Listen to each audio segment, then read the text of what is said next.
ფინანსთა სამინისტროს საგამოძიებო სამსახურში ბრიფინგი იწყება, პირდაპირ ეთერში ვთავთ უწყებას.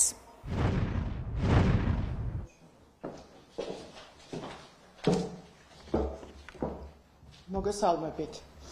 საქართველოს ფინანსთა სამინისტროს საგამოძიებო სამსახურის თანამშრომლების მიერ დიდი ოდენობით სახელმწიფოს კუთვნილი ქონების მოტყუებით და უფლებისა და უკანონო შემოსავლის ლეგალიზაციის ფაქტებზე დაკავებულია ორი პირი.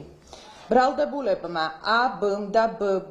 2023 წელს შეპესელ ლაგი კაპიტალის მეშვეობით გაიმარჯვეს მუნიციპალური განვითარების ფონდის მიერ საბავშვო ბაღების რეკონსტრუქცია რეაბილიტაციისთვის გამოცხადებულ 11 ტენდერში, რომელიც 30 საბავშვო ბაღის რეაბილიტაციას ითვალისწინებდა. დღეს მდგომარეობით არც ერთ ობიექტზე სამშენებლო სამუშაოები არ დასრულებულა.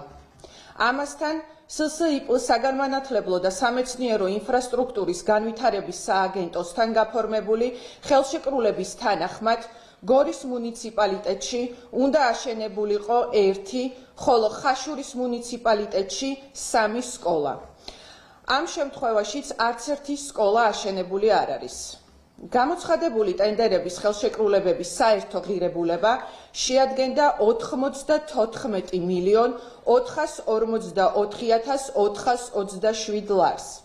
სახელმწიფოს კუთვნილი დიდი ოდენობით თანხების დაუფლების მიზნით ბრალდებულებმა დანაშაულებრივი ჯგუფის სხვა წევრებთან ერთად დაგეგმეს დარეგისტრირებულიყვნენ კვალიფიციური მიმწოდeblis რეესტრში ეგრეთ წოდებულ თეთრ სიაში, რომელიც მიმწოდებელს ანიჭებს უპირატესობას ისარგებლოს ავანსის მიღების გამარტივებული პროცედურებით.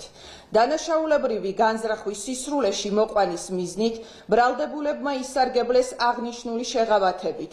წარადგინეს მხოლოდ 50%-იანი საბანკო გარანტია, რა გზითაც თაღლითურად დაეუფლნენ მუნიციპალური განვითარების ფონდის მიერ ავანსად ჩარიცხული 11,218,380 ლარიდან 9,365,801 ლარს.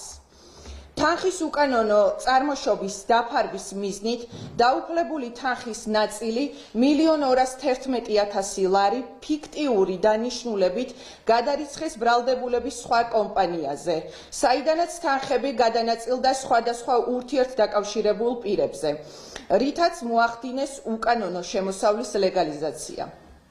გამოძიება საქართველოს სისხლის სამართლის კოდექსის 180 მუხლის მეორე და მესამე ნაწილებით და 194 მუხლის მეორე და მესამე ნაწილებით მიმდინარეობს, რაც სასჯელის სახით ითვალისწინებს თავისუფლების აღკვეთას 9-დან 12 წლამდე ვადით.